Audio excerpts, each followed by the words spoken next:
ETF index mutual funds నేర్చుకుని stock మార్కెట్లో రాణించాలనుకుంటున్నారా? వెంటనే ఈ నెంబర్కి కాల్ చేయండి.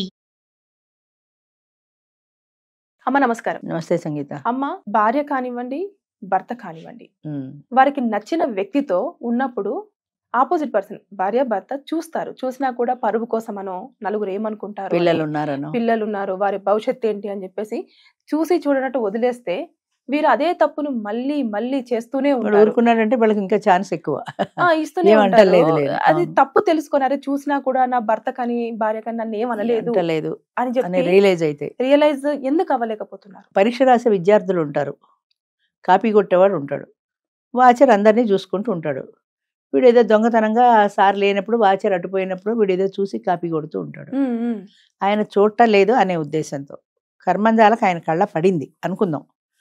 పడింది కానీ ఆయన వీడిని ఏం అనలేదు, చూసి చూడనట్టు ఊరుకుని వెళ్ళిపోతున్నాడు. వీడికి అర్థమైంది ఆయన చూశాడని. చూసినా నన్ను ఏమంటలేదంటే పర్వాలేదనమాట అని ఇంకా ఇంకా ధైర్యంగా చేయడం మొదలెడతాడు. అంటే వాడికి ఒక అవకాశం ఇచ్చినట్టు అయింది. ఆయన చూసి వాడికి పనిష్మెంట్ ఇవ్వకపోవటం వల్ల ఆయన ఊరుకున్నాడు, నన్ను ఏమనడు అనే ధైర్యం తప్పు చేయడానికి మరింత ప్రోత్సాహం ఇస్తుంది. అది ఇంకా ఇంకా మడి మాట్లాడితే వాడు ఎదురుగుండా టేబుల్ మీద పెట్టుకునే రాయడం మొదలెడతాడు. ఎందుకని సార్ ఏమంటలే కదా.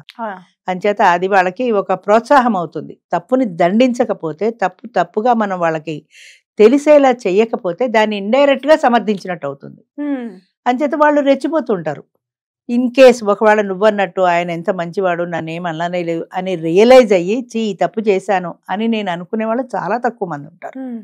ఒకవేళ అలా ఎవరైనా అనుకొని నేను ఈ తప్పు చేయకూడదు, నా భర్త చూసి కూడా నన్ను ఏమనలేదంటే ఆయన ఎంత మంచివాడు, అంచేత వీళ్ళే వాళ్ళ తప్పును వాళ్ళు తెలుసుకొని ఒకవేళ పశ్చాత్తాపడి జాగ్రత్తగా నేను ఉండాలి అనుకుంటే అది చాలా చాలా కష్టం. 190 కష్టం. ఎందుకంటే ఒక ముద్ర పడిపోయింది. ఆ అమ్మాయి క్యారెక్టర్ మంచిది కాదనో, వీడు కాపీ కొడతాడనో, వాడు దొంగనో ఒక ముద్ర పడిపోయింది వాళ్ళ మీద. ఆ ముద్రలోంచి వాళ్ళు బయటికి రావడం అనేది నార్మల్ పీపుల్ లాగా కాదు కదా. వాళ్ళు ఎక్స్ట్రాగా శ్రమ పడాల్సి ఉంటుంది. నేను దొంగని కాదు అని వాళ్ళని వాళ్ళు ప్రూవ్ చేసుకోవాల్సి ఉంటుంది. నేను కాపీ కొట్టట్లేదు అని వీడిని ఇప్పుడు నెక్స్ట్ ఎగ్జామ్ వచ్చింది అనుకో, వీడు రియలైజ్ అయ్యాడు, సార్ నన్ను ఏమి అనలేదు, నేను ఈసారి కాపీ కొట్టకూడదు, జాగ్రత్తగా ఉండాలి. అదే వాచర్ వచ్చాడు అనుకో, ఆయన ఒక కన్ను ఎక్కువ వేస్తాడు వీడి మీద. ఎందుకని లాస్ట్ టైం కాపీ కొట్టాడు కాబట్టి వీడు మళ్ళీ కాపీ కొడతాడేమని ఒక కన్ను జాగ్రత్తగా వేస్తాడు.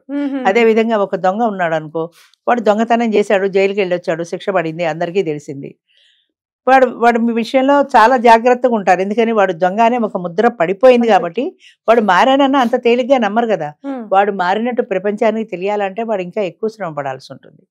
అలాగా ఒక తప్పు చేసిన స్త్రీ కూడా, ఒక స్త్రీ కానీ ఒక పురుషుడు కానీ తప్పు చేసినప్పుడు అవతల పార్ట్నర్ చూసి కూడా ఏదో ఒక కారణాల వల్ల, వ్యక్తిగత కారణాల వల్ల వీళ్ళనేమి మందలించినప్పుడు అది వీళ్ళకి ప్రోత్సాహం అవుతుంది మెయిన్గా. ఎందుకంటే వాడు నన్ను ఏం అనలేదు కదా, వాడు ఏం అనడలే అనే ధైర్యం ఉంటుంది.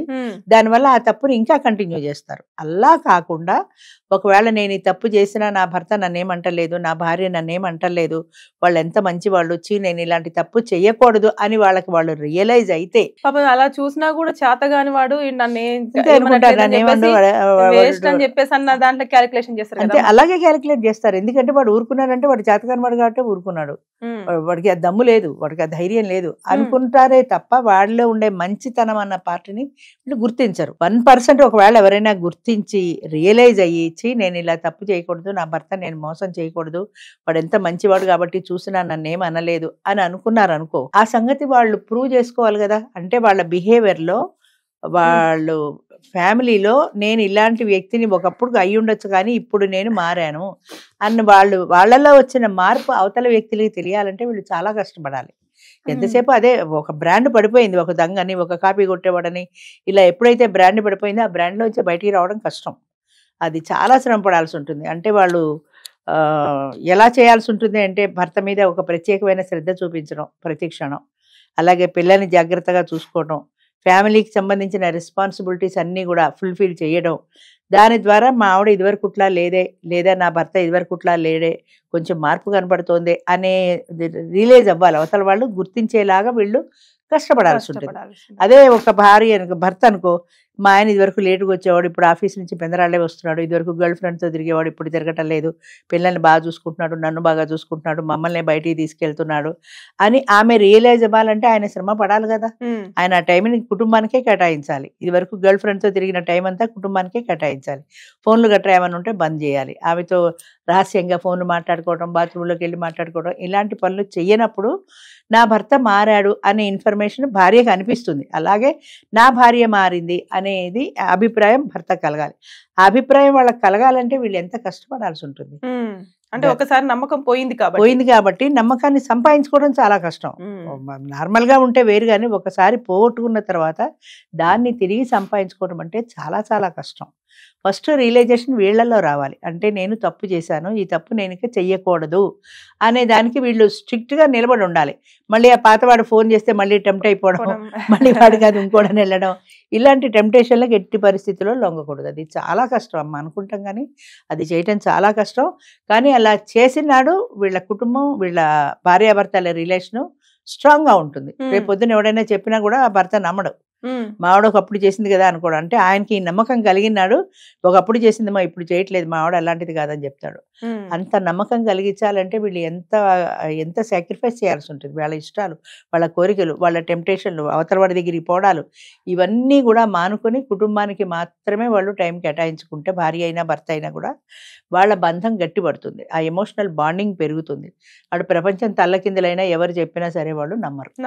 ఆ స్థాయికి రావాలి. ఆ స్థాయికి అవతల వ్యక్తిలో ఆ నమ్మకం కలిగించాలంటే వీళ్ళు కష్టపడాలి. ఆ కుటుంబం కోసం మాత్రమే కష్టపడాలి.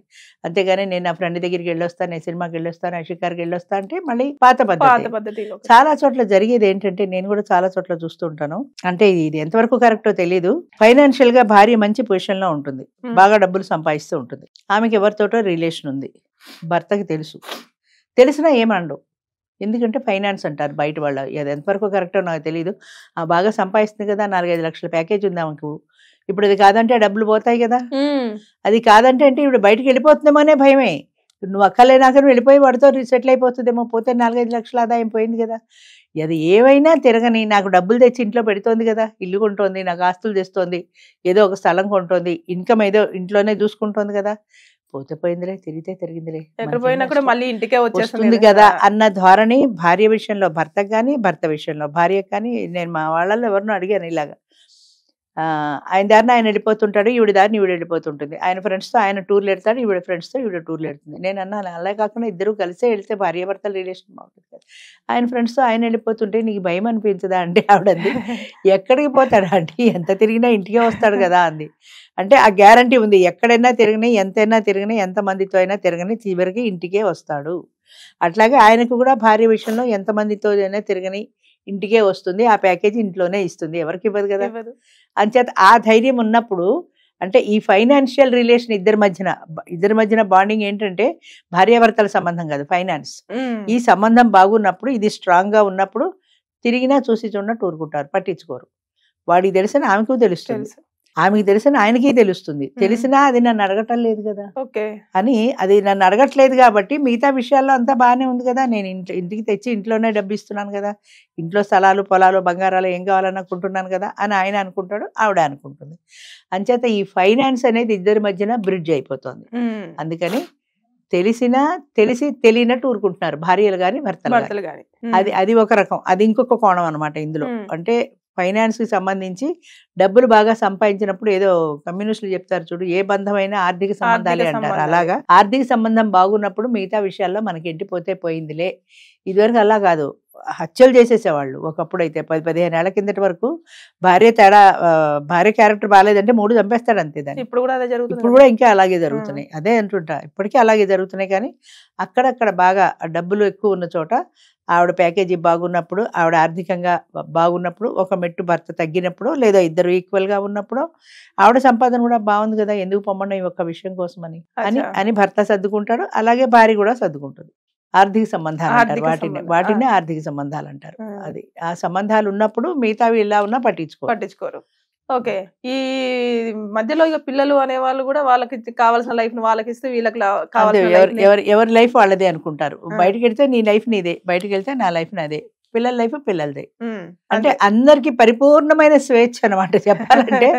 అంటే కుటుంబం అంటే కొన్ని బంధాలు ఉంటాయి, కొన్ని విలువలు ఉంటాయి, కొన్ని ఎమోషన్స్ ఉంటాయి, వీటన్నింటిది కలిపితేనే ఒక కుటుంబం అవుతుంది. కానీ ఇక్కడ ఏంటంటే ఫైనాన్సే మెయిన్. అంచేత నీ జీతం నా జీతం, నీ ప్యాకేజీ నా ప్యాకేజీ బాగున్నాయి, దీంతో మనం ఏదైనా కొనుక్కుందాం, పిల్లల్ని ఎలా చదివిద్దాం. సరే పిల్లలు కూడా అలాగే చదువుకుంటారు, వాళ్ళ ఫ్రీడమ్ వాళ్ళకు ఉంటుంది. వీళ్ళు కూడా గట్టిగా అనలేరు, వీళ్ళకి ఒక మైనస్ పాయింట్ ఉంది కాబట్టి రాత్రి 11ంటికి వచ్చావేరా అని కొడుకుని అడగలేదు. ఈవిడే రాత్రి 12ంటికి వస్తుంటే వాడు 11ంటికి వచ్చావని వాడు ఏ నువ్వు రావట్లేదా 12ంటికి అంటాడు. అంచేత వాడితో అనిపించుకోవడం ఎందుకు కాబట్టి ఈవిడ ఊరుకుంటుంది. అంచేత ఈ ఆర్థిక సంబంధమైన బంధాలతో ఉన్నప్పుడు అవి ఎక్కువ కాలం నిలబడవు, ఏదో ఒక రోజున కూలుతుంది. అది అప్పటి వరకు బాగానే ఉంటాయి, కానీ ఏదో ఒక రోజున ఎక్కడో అక్కడ డ్యామేజ్ వస్తుంది. అడ్జస్ట్ అవుతూ చూసి చూడనట్టు వదిలేస్తూ వెళ్ళిపోతుంటారు. నడిచిన నాళ్ళు నడుస్తుంది, చూద్దాం బయటపడ్డప్పుడు సంగతి చూద్దాం అనుకుంటారు అంతే. అంచేత ఇలాంటివి బంధాలు శాశ్వతమైనవి కాదు. ఎప్పుడైతే ఒక కుటుంబం దానికి కొన్ని పరిమితులు ఉంటాయో ఆ పరిమితులకు లోబడి వాళ్ళు సంసారం చేసినప్పుడు, పరిమితుల్లో ఉన్నామని అనిపించినా కూడా దానికి ఒక సేఫ్టీ ఉంది, ఒక సెక్యూరిటీ ఉంది, ఒక బాండింగ్ ఉంది. ఇవేమీ ఉండవు మిగతా భాషల్లో. ఆర్థిక సంబంధమైన బంధాలు ఉన్నప్పుడు ఇలాంటివి. Thank you. Thank you.